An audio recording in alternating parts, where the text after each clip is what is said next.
Oh my God, you guys. This is gonna be the complete opposite of self-love for a minute, but like, ugh, I cringe. I actually did some pre-homework because you know how like at the start of every episode, I'm like, what episode are we on?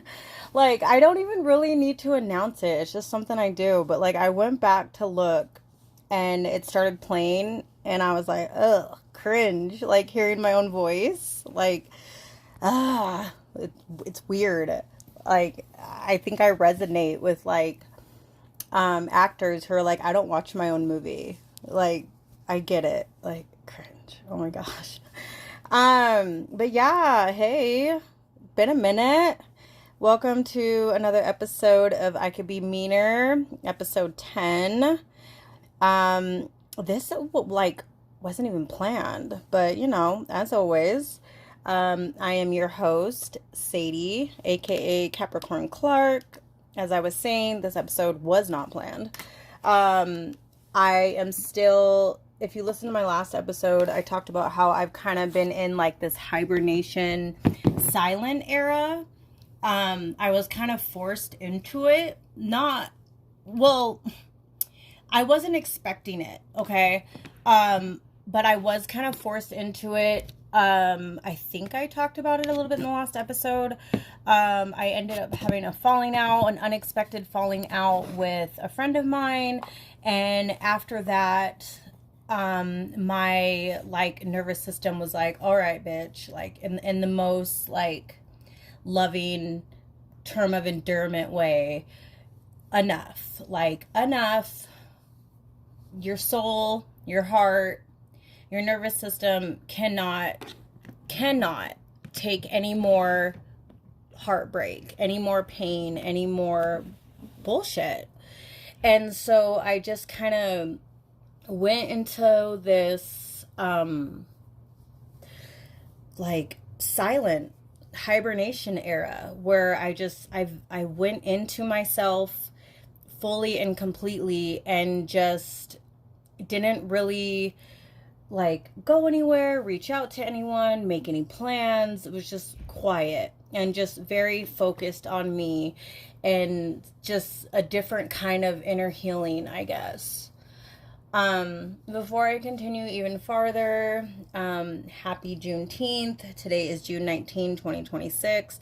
Happy Juneteenth because we were not all free in 1776. So happy Juneteenth to my fellow kings and queens. This is our Freedom Day. This is our Independence Day.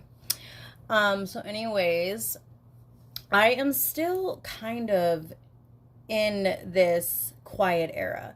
I've slowly been starting to like emerge, like re-emerge and link up with friends again here and there, show up again, you know, try to go to things. But then when I do, I still have that nagging feeling kind of in the back of my, I guess, like in my soul, in my body, where it's kind of like, you're not fully ready still. Like you still need to be in your quiet space. Like you still need to be in your backyard tending to your fairy garden and being by yourself, taking some time to, you know, add more chapters to your book.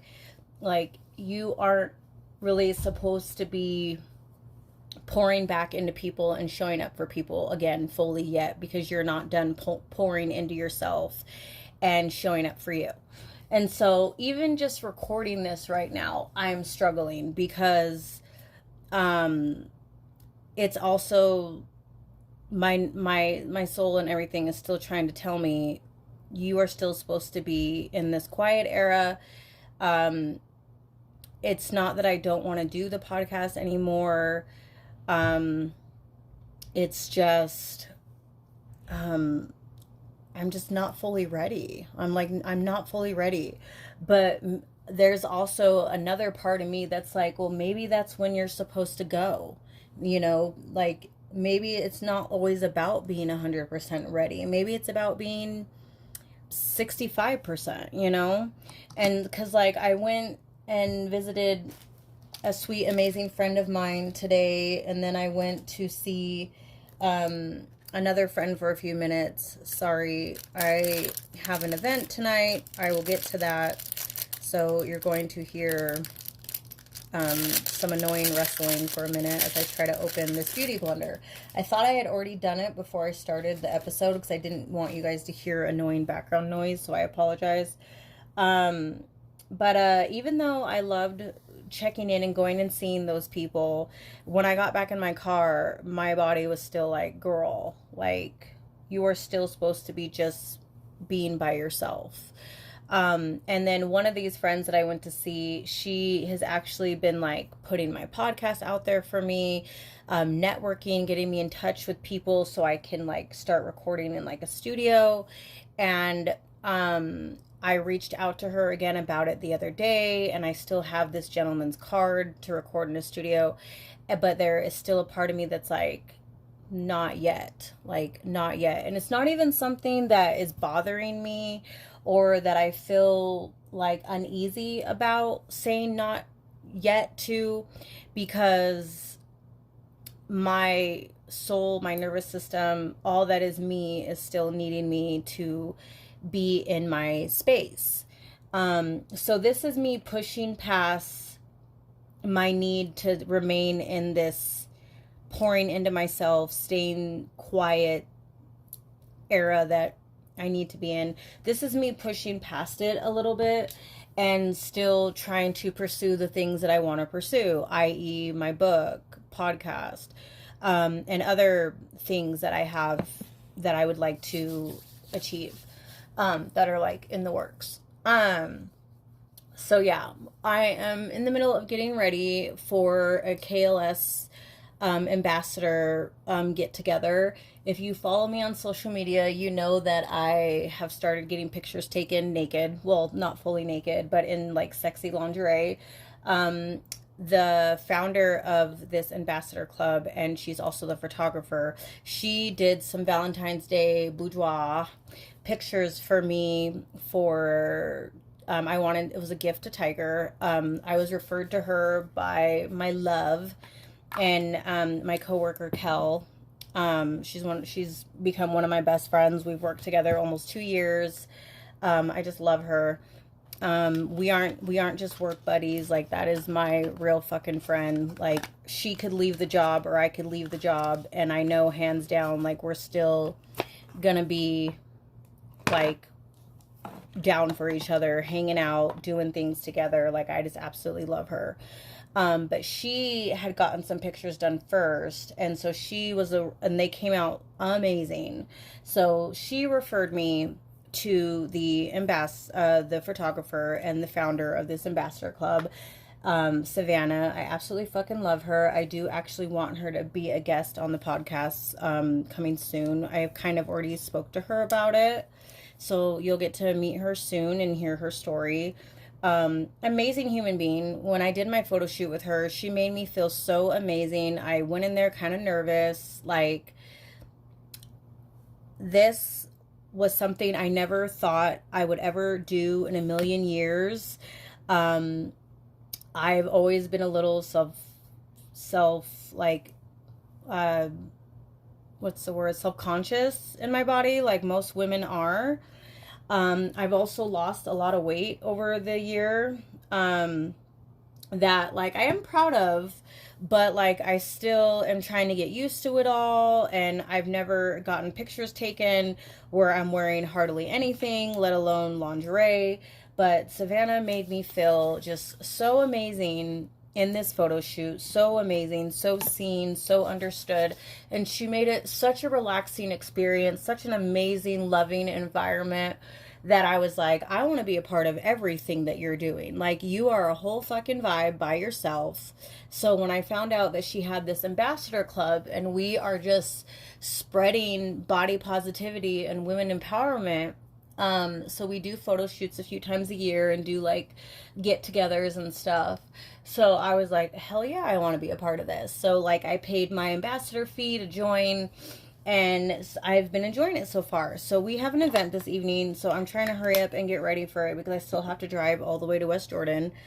Yeah, I wanted to talk about a couple of different topics today. First, even though this podcast will never be about like discussing, it'll never be about, um, it'll never be about like discussing like pop culture and politics. That's not what I ever wanted my podcast to be about. But like, we are still human. Like, we still take in content and know what's going on in the world to an extent. So I wanted to discuss for a minute Jelly Roll and Bunny. Absolutely fucking love them. Absolutely fucking love them. My heart sinks when I think about that their relationship is over. I did watch her podcast last night and watch the video that Jelly Roll did put out, that he was like, this is the only time I'm ever talking about this. If you want to know more, watch my wife's podcast, which I did. People have been speculating all week. I just didn't listen to the noise. I waited to hear from them of what happened. I mean, as you should. You should never be consuming and believing like paparazzi ads or sources. You should wait until the actual people come out and speak on it. You should never fucking just believe rumors. So it's crazy as a society that we do. But anyways, so I waited for Bunny to come out on her podcast and speak her truth. And like I said, I watched what Jelly Roll had to say. And I have never seen two so emotionally mature, evolved, self-aware human beings in my life.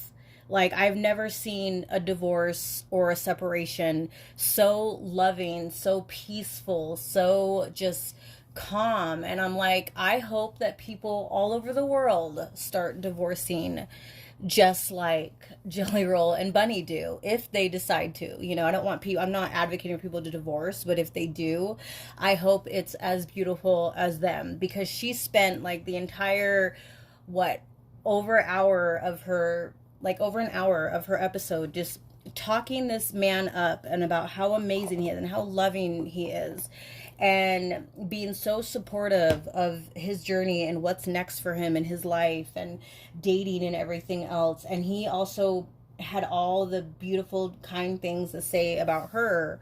But and that's why I've always loved them so much. Like, they've always been my favorite couple. Tiger and I watched Jelly Roll on a Jay Shetty on Purpose episode a few like a year or two ago, and I didn't even know who Bunny was at the time. I just knew that Jelly Roll was married. I didn't know to who, but I loved the way he spoke so lovingly and so positive about his wife and about their relationship, and Tiger admired it too. And so I felt like it really resonated with both of us, what they had to say. And I felt like if me and Tiger needed to compare our relationship to anybody, like, because you know how people like to compare their relationships to like like characters in a movie and stuff like that, or like another real life couple, I would say if we could not compare ourselves, but if we could embody or be most like, or feel like we're similar to, I felt like Tiger and I were most similar to Bunny and Jelly Roll's relationship. Even though I have not been following Bunny as long as other people have, I absolutely love her, and I think I still have a pretty good sense of who she is. But I'm going off of the way Jelly Roll spoke about her on Jay Shetty. Like, so much of what he was saying about their relationship resonated with Tiger and I, and reminded me a lot of our communication styles and how we are in an argument, so to speak, or how our trauma comes out in our relationship, and how we're trying to evolve and heal and show up better for each other, which I will talk a little bit more about in a little bit. But yeah, my heart still sinks that they're not going to be anymore, because I loved them most together. They were like my favorite, I guess, celebrity couple, other than MGK and Megan Fox, who I'm also sad are not together anymore. And if you're wondering why these two couples, well, MGK and Megan Fox, and I just learned last night, Jelly Roll and Bunny, these are two couples who firmly believe that they are twin flames. if you've followed my podcast, you know I've talked loosely about twin flames in the past. I've talked a little bit about my own journey as much as I'm wanting to share. But that is why their relation, I mean, like I said, I just learned that Bunny and Jelly Roll were twin flames yesterday. I was already in love with them before that. I was in love, like I loved MGK and Megan before they had announced that they were twin souls. But I think the reason why both the relationships have always meant so much more to me than anybody else is because of that one truth that they've both have expressed, that they are twin flames. And so I am always going to pour my heart out and root for other twin flames. Because I too have met the other half of my soul in this lifetime. And I know just how painful the whole experience is, and the catalyst for growth and healing, and all of that. And whether you're in separation or whether you're in union with your twin, it's still a very transformative relationship. Or just not even a relationship, just journey. It's a transformative journey for you as an individual. So that's one big reason why I am sad. But the nice thing about it is, if they are truly twin flames, like I believe they are and they believe they are, twin flames always come back together. They always do.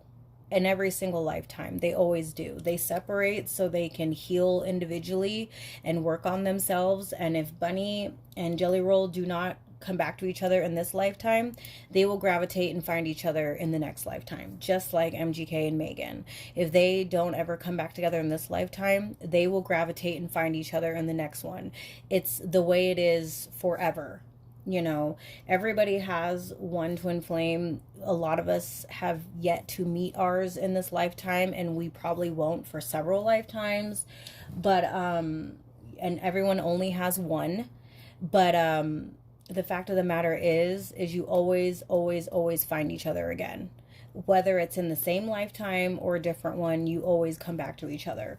But the most important thing, and the end goal, is not physical union. The end goal is not coming back together.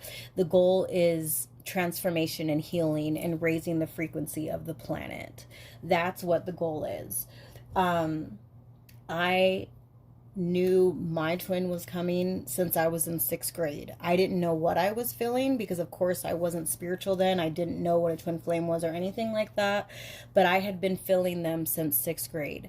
I didn't know what that meant. I didn't know when they would appear. I didn't even know that it was a person that was going to appear. I just knew that I had felt them since 6th grade. So when they did finally gravitate towards me and come into my life, there was immediate soul recognition. Like, oh, you are the person I have been feeling. You are the other half of my soul that I have been feeling all these years. And then when they left my life, that same longing, that same pain that I had felt since 6th grade came right back. And then I went from living that pain once a week from 6th grade on to living that pain, that same exact pain, every single day for the past almost 3 years. But it's been transformative. That it's been the catalyst for my own healing, my own spiritual awakening and journey. So in the end, I'm grateful. I'm thankful. I do not believe that we are supposed to come back together in this lifetime. There's just too many barriers in the way, and there's a lot of healing that this person needs to do, that I still need to do. So, next lifetime. And that's totally fine. That's totally fine. I don't need them to return to be complete. I don't need them to return to be okay for the rest of my life. The journey was enough. Reclaiming and refinding myself and who my higher self and who I was meant to be was the goal, and my healing, that was enough for me. But anyways, so yeah, as happy as I am for Bunny and Jelly Roll, and being they're both so at peace and so supportive of each other, there is a part of me that my heart is just broken that they are going to be no more. But because they are twin flames, it will never truly be over for them. Like, they will grow individually and continue to heal and raise the frequency of the planet. And yeah, they will find each other again in the next lifetime. But yeah, I just wanted to speak on that for a minute because that was like the most important, like not most important, but like biggest thing that happened this week. And it affected me personally as well, even though I'm not really someone to get caught up in what people on television or whatever are doing. But Jelly Roll and Bunny just mean a lot to me, just like MGK and Megan do. So I just wanted to speak on it for a minute. I actually saw Jelly Roll in concert last year. It was an amazing fucking show. So anyways, I need to speed this up because I gotta go soon. And I haven't even started my eyebrows. So, side note, and apologizing, sorry, not sorry beforehand to any family that are listening, but if you read my description about my show, no topic, absolutely no topic is off limits.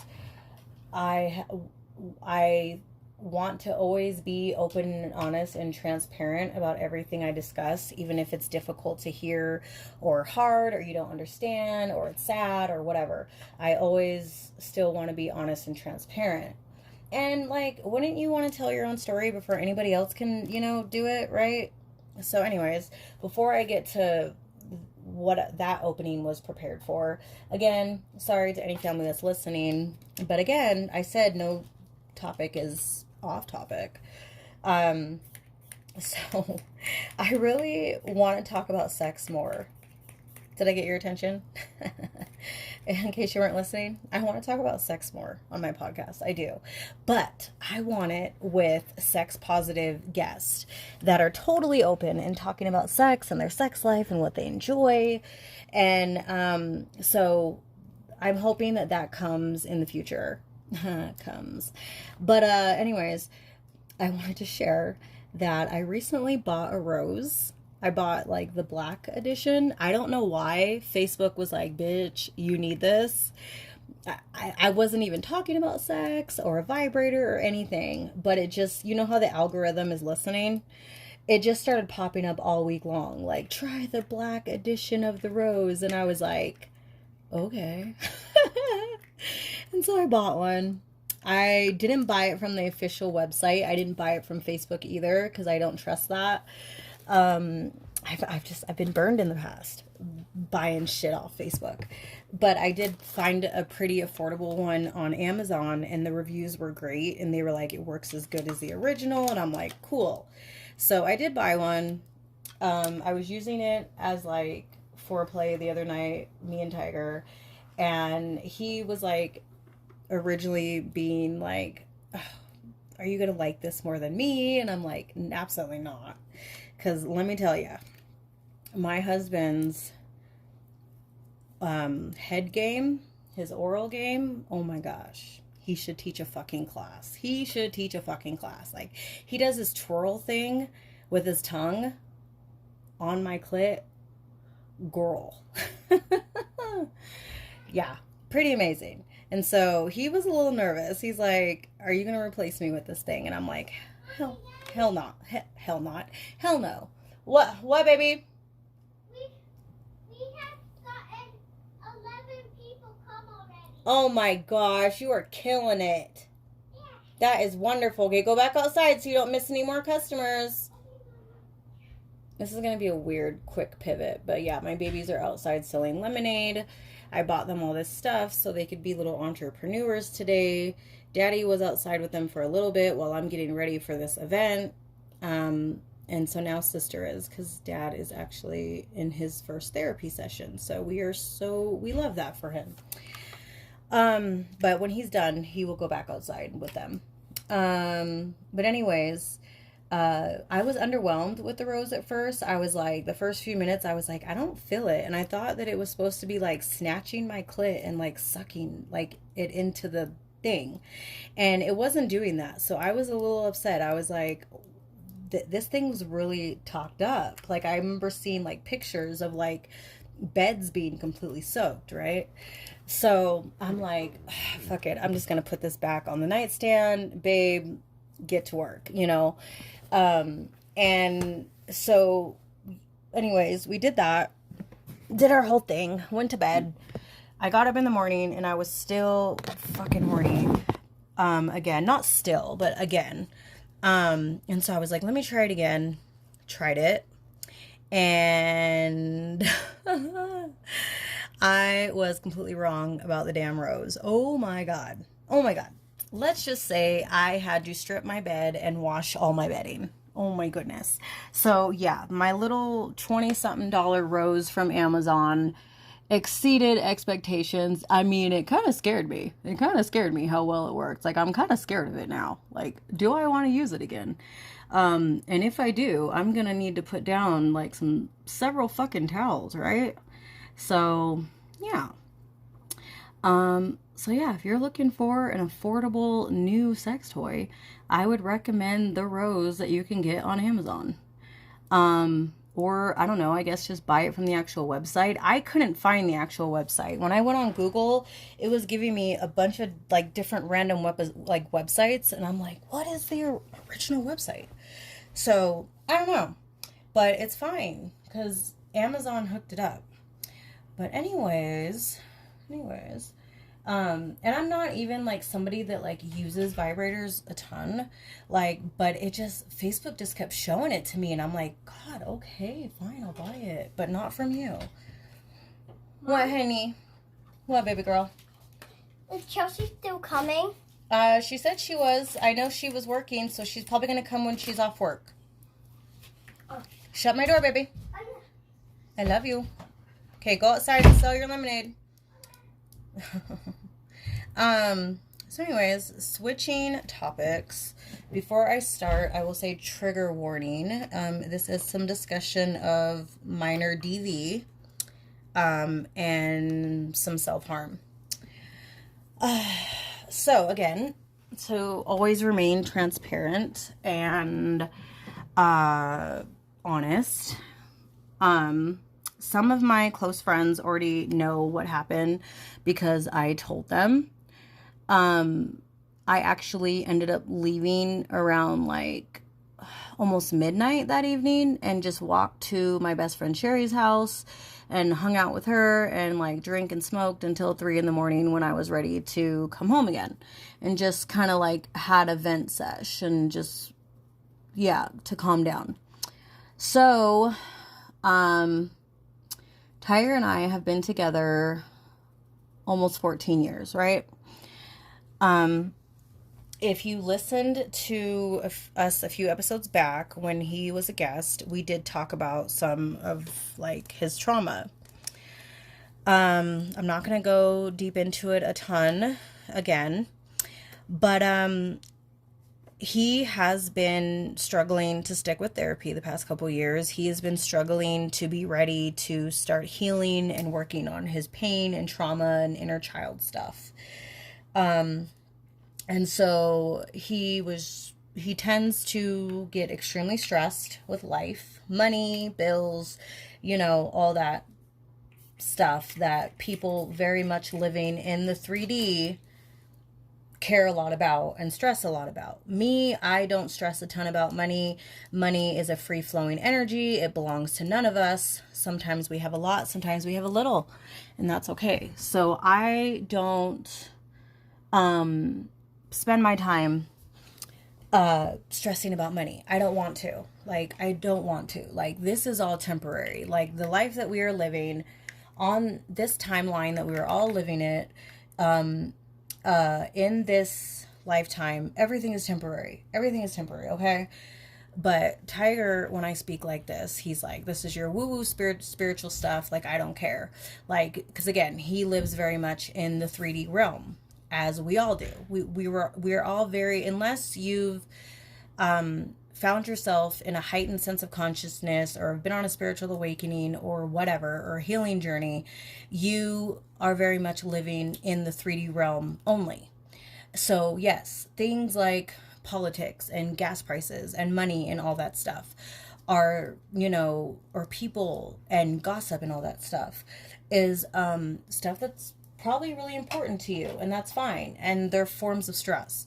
But when you are operating from a place of higher consciousness and very much connected to the universe and your purpose and like a higher frequency and your higher self, things like money and gas prices and what's going on in politics and stuff, it's not that it's not important, but you know that it's temporary. You know that there's more important things to focus on, and like, it's all temporary. And you are already more than likely a very empathetic person, so you have to be very careful with how much of other people's energy you take in. And if you have practiced and have worked on it a lot, you're very good at like recycling and alchemizing other people's energy and not letting it affect you. I am not super skilled in this yet, so I have to limit what I watching, or don't watch it at all, the news, or pay attention to stuff in the news, or sad things or whatever. I have to limit, because I am somebody that wants to like put on a cape and save the whole world, and I know that I can't. And so I tend to get really down and depressed when I take in too much negativity and news and horrible things going on. And just people in general, when, they're coming to me and, they're sharing, painful things with me and stuff. Like, I have to be very careful with how much energy I take in, because then I will start filling and matching however that other person is feeling, or what's going on in the world, or the news, or whatever. And it's not that I don't care about any of those things, it's that I care too much. And so I have to set boundaries and be mindful of where I choose to put my own energy. And I'm just not going to waste it on being stressed out about things like money. But Tiger does. And I have a hard time with meeting him where he's at, because he is a material type person. He loves things, nice car, buying a house, like these kinds of things are important to him. And I understand why, coming from, a childhood of kind of living in poverty and struggling. So when you've never had these things, nice things or whatever, this stuff appeals to you. But I know that it's just stuff. I know that money does not bring true happiness. I know that things do not bring true happiness. That whatever you are running from, whatever you haven't healed or whatever, all that stuff, the things and the material things and the money, it just serves as a distraction. But the things that you are running from or haven't healed or whatever will continue to catch up with you. And all the things and all the money and all the trips and all that, it won't mean a thing when you are looking in the mirror and your soul is still telling you you're not happy and this is why, and you have things that you need to heal, right? So I have a hard time meeting Tiger where he is when he stresses about a lack of things. So anyways, this was 3 Fridays ago now. He had drank a little too much. I got home from work, and he had promised our 9-year-old all week long that he was going to make spaghetti. She loves his spaghetti and meatballs. It's her favorite thing ever. God, I need to hurry up. So it's her favorite thing ever, right? So I get home and I'm like, she had been waiting all week for this spaghetti, and he was going to make it on Friday. And so I get home and I'm like, do you want to slow it down with the drinking? You're going to pass out and you're not going to cook dinner. And he disagreed with me. He was like, no, I'm good. I got it. And I was like, okay. So he went inside. I stayed outside with our girls for a little longer. While they played outside, they came in, took a bath. I went upstairs and took a shower, got out of the shower, and I started to put my mountain of laundry away. And by the way, when I came inside, like Tiger still hadn't started spaghetti. So I was like, what's going on? But anyways, I got out of the shower, was starting to put laundry away. I go downstairs and I go, what's going on? Like, where's dinner? And he's like, I'm defrosting meat. I didn't hear the microwave going. So I commented on that. I was like, I don't hear the microwave going. And he was, and I just was starting to get annoyed because by then it was like 8 o'clock. And so I went back upstairs. About 45 minutes went by. I went back downstairs and he's passed out snoring on the couch. And so by now I'm like irritated because I'm like, are you going to cook our girls food or not? Right. So I wake him up, go back upstairs, finish putting our mountain of laundry away. Like it had been sitting for like weeks. So it was a lot of clothes. We can all agree we hate laundry, right? So like we'd rather do absolutely anything before laundry. So anyways, like I rather like cut my grass with like tiny ass scissors than put laundry away. But anyways, so another 15 minutes go by. I go downstairs and Tiger is still like, let me back up a little bit. So he was on his phone originally before he passed out. And he's not normally somebody that's like glued to his phone like I can tend to be because I've been trying to promote my podcast for almost a year on social media because other than that I hate social media, but I mean I have to promote myself. And then I also started making money on Facebook, so I have to engage, I have to comment, I have to make posts, and so Facebook pays me. And so I'm on my phone like more than he is, right? Like he is not usually glued to his phone, so I'm like, that's weird. So anyways, he's on his phone, he falls asleep, go back downstairs, and he's back on his phone. And I'm like, what is so fucking important that this bro that can't get off his phone, right? So I sit down next to him to see what's so important. He then backs out of everything that's on his phone. And I'm like, what was that? What were you on? It looked like he was on Google. But I was like, what were you on? Like, what were you looking at? Like, what is so important that you haven't started dinner? And by this point, it's like almost 10 o'clock. So I'm like, fuck this shit. I'm just going to order pizza, right? Because my kids have to eat. Like, I'm highly agitated at this point. And he starts mumbling and making shit up. And he opens up Spotify. And he's like, oh, it was just Spotify. And I'm like, are you fucking lying to me right now, bro? Like, are you kidding me? Like, are you lying to me? We've had issues in the past with the phone. I'm not going to go into it. It happened a few years ago. We've moved past it. I've forgiven him, but he doesn't have any social media because of this transgression. And so him lying to me about what he was doing on the phone instantly triggered me, and instantly pissed me off. And so I'm not proud of it, but I called him like a dumbass or something, a fucking dumbass or something. And Tiger and I don't name call. We don't call each other names, right? But again, not proud of it. I apologized for it, but like no excuse, but I was very triggered in this moment, right? So I go back upstairs because he's lying to me about what he was doing on his phone. And I'm like, oh my God, I thought we were like so past this, right? So he comes upstairs a while later. I'm still hanging up laundry and he wants to talk.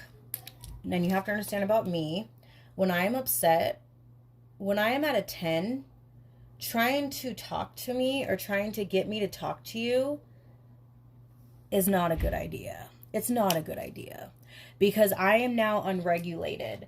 And if you are also unregulated, we aren't going to get anywhere productive.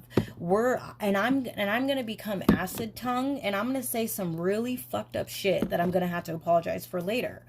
And I don't want to. I don't want to have to be that way.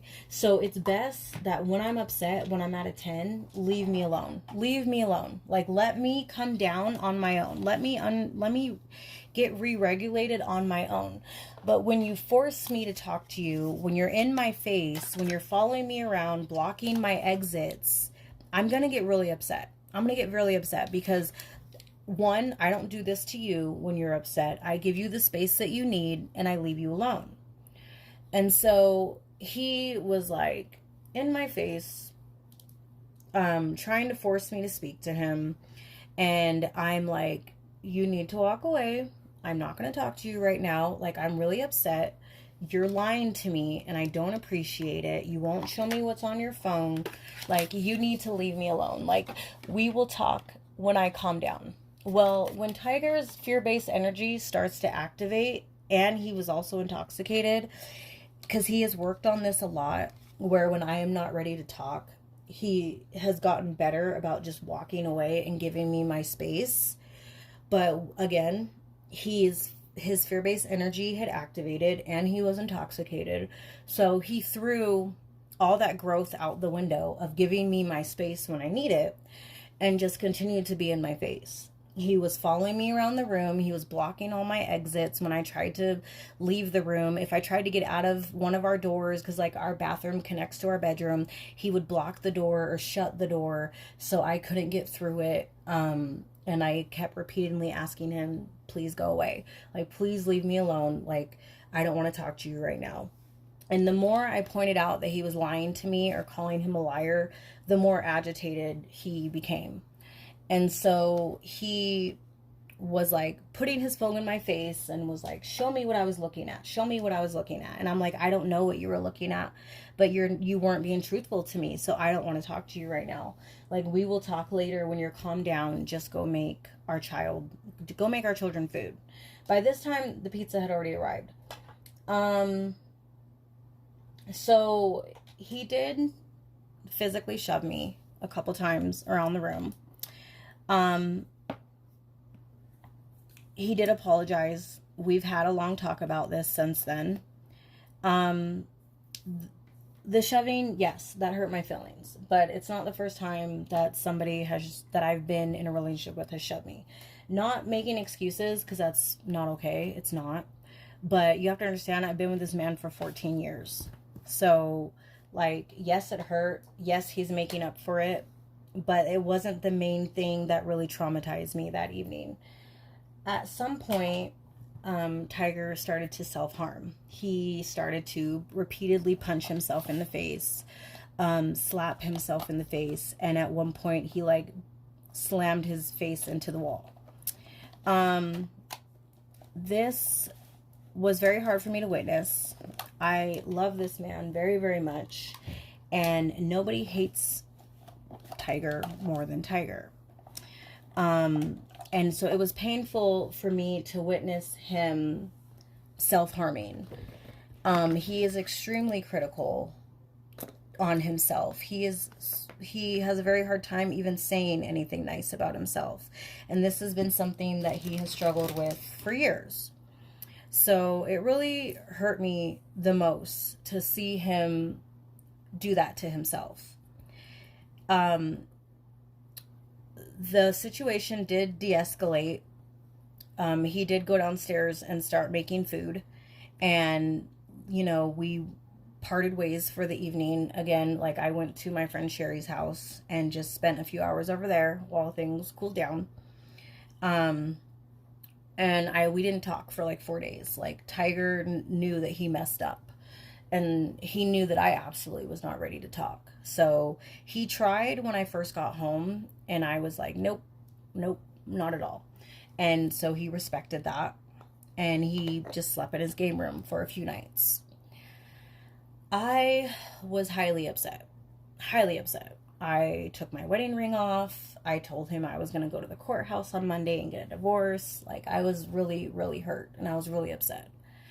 And like, I was feeling like me losing my wedding ring prior was some sort of bad omen or something. Because if you follow me on social media, you know that I had lost my wedding ring.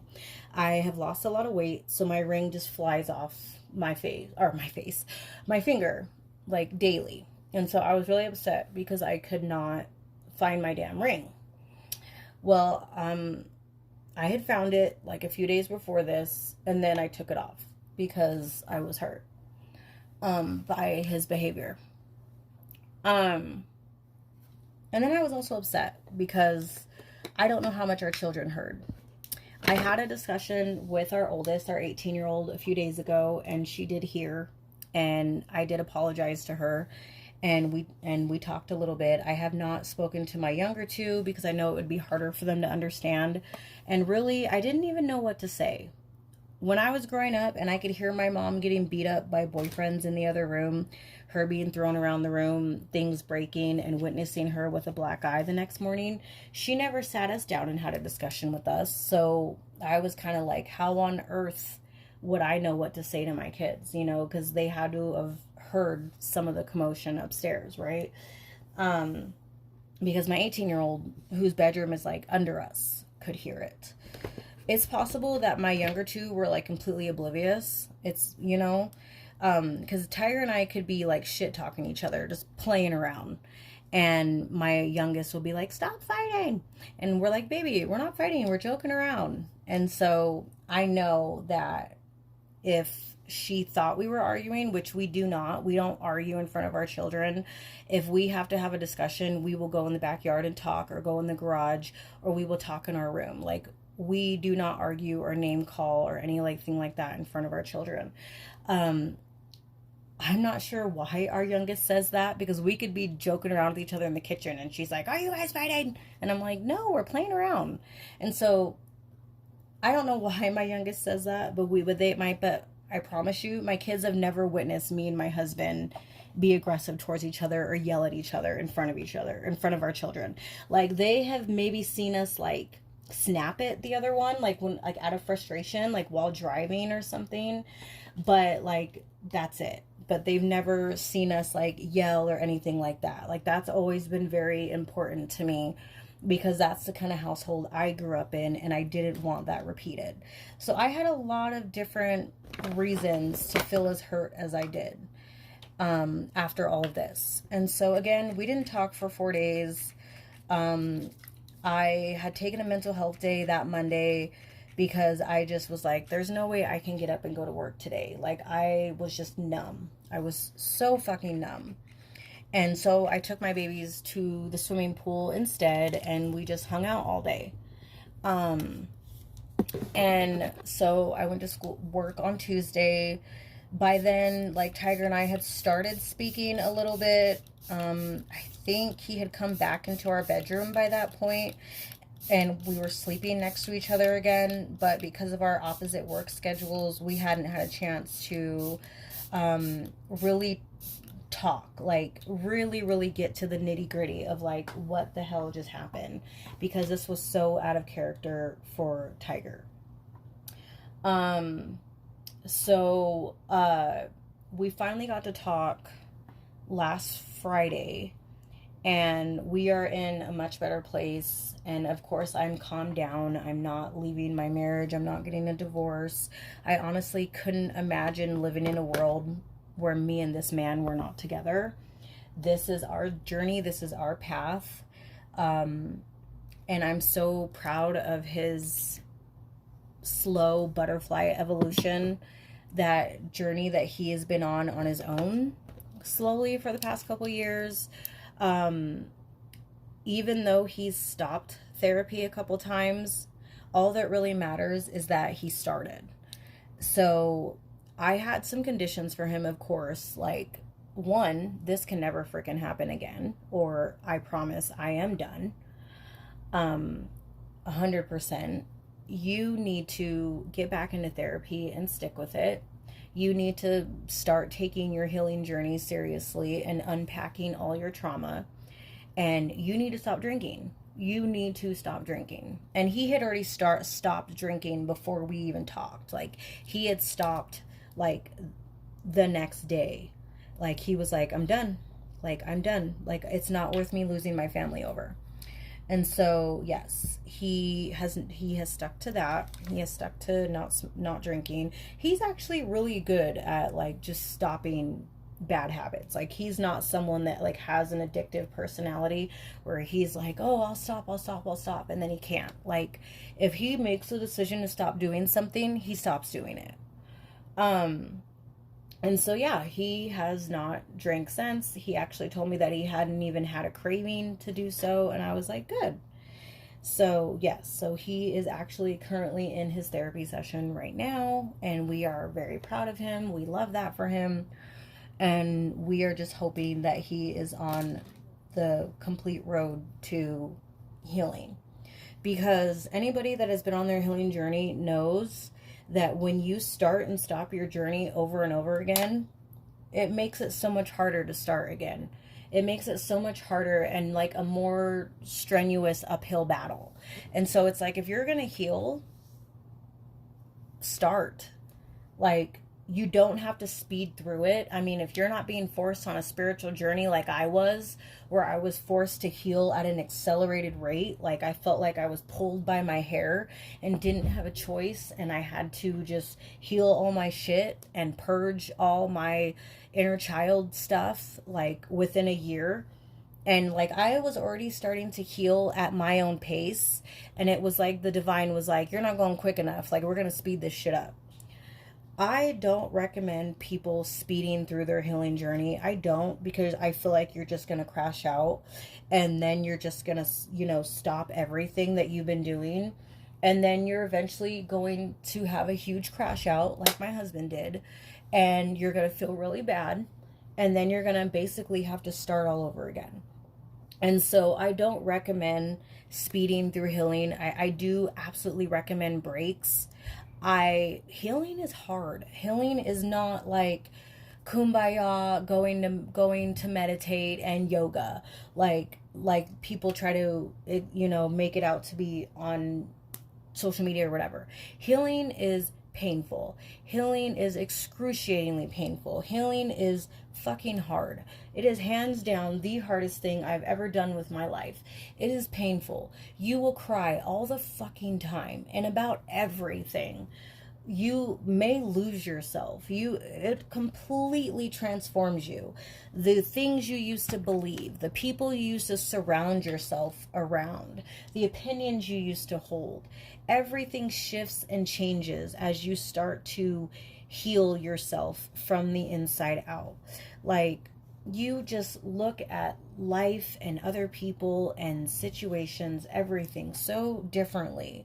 But it's still an extremely excruciatingly painful experience to go inward and look at your dark side. Look at your pain and face it, and the horrible things that you've been through. Like, it is hard to face yourself. And that's, if you have not met your twin soul in this lifetime, the vessel that holds the other half of your soul, then you haven't met your mirror. Because that's another thing about twin flames. This other person is your mirror. They are reflecting back to you all the shit that you need to heal. And it's extremely triggering. It's extremely fucking painful. It's part of the reason why you tend to run from each other. Because one of you is running from the pain, running from yourself, running from all the shit that you need to heal. And that other person, the other half of your soul, who is your catalyst for healing, but also your mirror, reflecting all your shit back to you that you need to heal. It's triggering and painful as fuck. Painful as fuck. But the only way to truly start healing is to stop running, turn around and face yourself.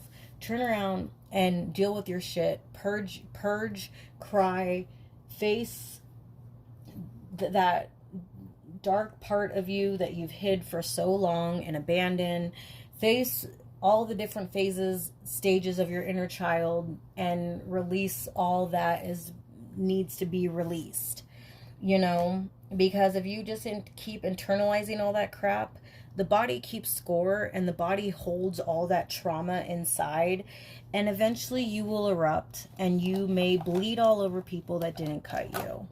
Okay? And we don't want that. We want happy, healthy, healing people on the planet, because it overall helps us all and raises the frequency of the planet, right? So we want everybody healing, and whether you've met your mirror or not, everybody needs to heal. Everybody needs to get to a place where they are ready to start going inward and healing their wounds. But yeah, so it had been a heavy few days that week. I am not angry at my husband. I do not hold anything against him. I love him very much. I'm not going anywhere. He still means the world to me. He's still my hero. He just had a very dark and weak moment. So, I mean, he's human. Everything was just closing in on him and getting to be too much. I forgive him. I am proud of him. And we are continuing to heal alongside each other. So I'm going to talk about this here, and then I'm never going to talk about it again. He's probably already going to feel some way that I'm talking about it at all. But again, I always want to be about transparency and honesty. I also want to be about being a lesson to others.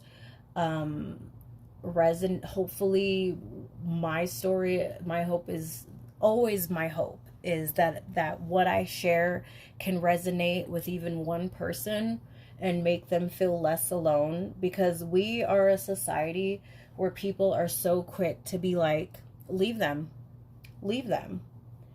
And anybody that has been in a long-term relationship or marriage with somebody else, especially when there are children involved, it is not easy to just leave somebody. It is not. And for an actual DV like survivor, when they are still in, because I don't consider myself that at all. Like, my husband is not an abusive person, so I don't consider myself. Past relationships, sure, I can consider myself a DV survivor or whatever. I'm not trying to minimize or lessen it or deny or whatever. I'm speaking from my truth because I've been with this man for 14 years. I'm never going to be with somebody that snuffs out my light or lowers my frequency or hurts me. Okay? I can recognize that my husband had a very, very tough, regrettable moment and call it for what it is. I know that that moment doesn't define who he is as a person. Because obviously, if I thought he was like some horrible, mean, evil, abusive person, I would have left a long time ago. Like, I'm never going to put myself in that situation again, because I've been in it before in a past relationship. And I grew up in a house watching my mom, not with the man that raised me, but after she left him, relationships that she had after that. And I never wanted that to be my life. I never wanted that to be my reality. I never wanted that to be my kids' reality. So, but what I'm getting at is, people will be so quick to tell you to leave instead of understand that there are so many other factors at play, right? And again, if you are telling someone in an actual DV situation to leave, that's very harmful. That's very scary. Like, leaving could mean the end of their life. Leaving could mean death for them.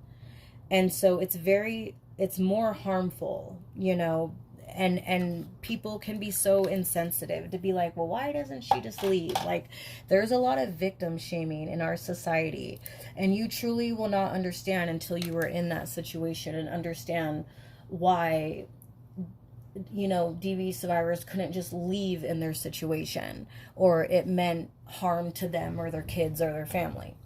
But anyways, I don't want to speak for other people. I am just speaking for myself. But the amount of support from my friends that I shared with, not one of them were like, you should just leave. Not one of them badmouthed Tiger. Not one of them, because they know him. They know my husband. They know my husband's heart. And so when I told them, I'm staying, these are the steps that my husband is taking to never repeat this mistake again. The outpour of support that I got from my friends that were like, I am so happy for you for choosing love and letting love win, and we are so proud of Tiger. And so I really, really appreciated that. And it just reinforced that I made the right decision. Like, I was coming from a place of hurt and anger and putting my walls up because I have avoidant tendencies that I've come to realize over the past couple months. I know that I gave anxious avoidance like a bad rap last season, but I am now coming to see that in myself I also have avoidant tendencies, and I'm very much like, I will leave before you have a chance to hurt me. I will hurt you before you can hurt me. Like, I'm gonna run and leave before you leave. Like, I'm always very much have been that person.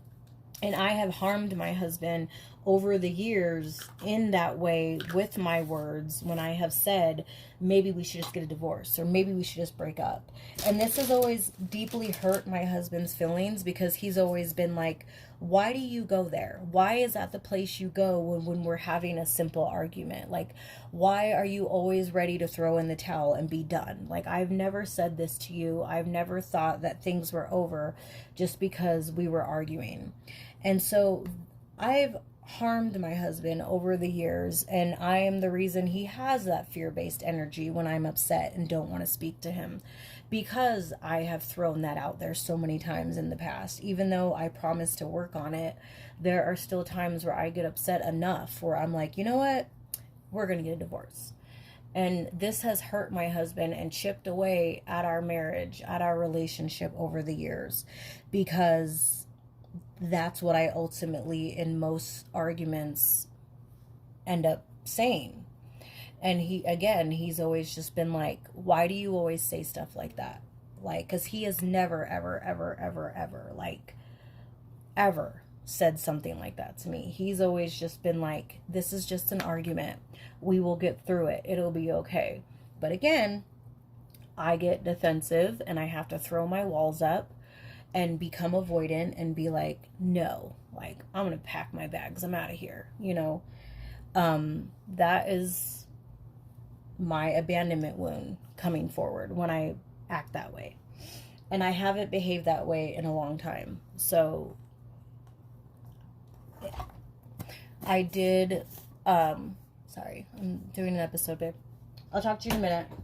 So I did apologize to him after it was all said and done, because that does hurt him when I use that language. And so again, this is something that I need to work on. I'm not perfect. He's not perfect. We're two imperfect human beings. But I know that this has chipped away and has broken him down over the years. Me always being so quick to be like, well, we're just going to end it. It's not okay. It's not. It leaves a mark in your relationship. It does, when you constantly threaten the end of your bond. And again, this is something that I need to continue to heal. This is something that I need to continue to work on. This is coming from my abandonment wound that I still, but like, yes, I was angry and hurt in the moment. But I did, eventually calm down, and we were able to have a bigger conversation about the entire evening last week. And we have been doing amazing ever since. So, if you have listened this far, I appreciate you. I love you. I see you. I hear you. I promise that we are doing great. We will continue to do great. We are two imperfect humans healing our shit alongside the other one. Again, I don't chalk this up as abuse. I don't. I've been in an abusive relationship. I would not call that this. I would call that my husband had a very low moment, a very low evening, and alcohol induced. But again, we are working past it. And I've appreciated the support from all my amazing friends that have shown up for me. I'm going to end it here because I'm at risk of being late to this thing. They're starting the movie at 6:30 and I'm still sitting here and I'm not even dressed and I haven't done my hair yet. So I'm going to go. As always, I love you guys. Be kind, be kind, be kind, be kind. If you would like to reach out to me, if this episode resonated with you, or if you have any questions or want to talk to me, network, whatever, feel free to reach out to me on my social media. I love you guys, and I will see you guys in the next one. Bye.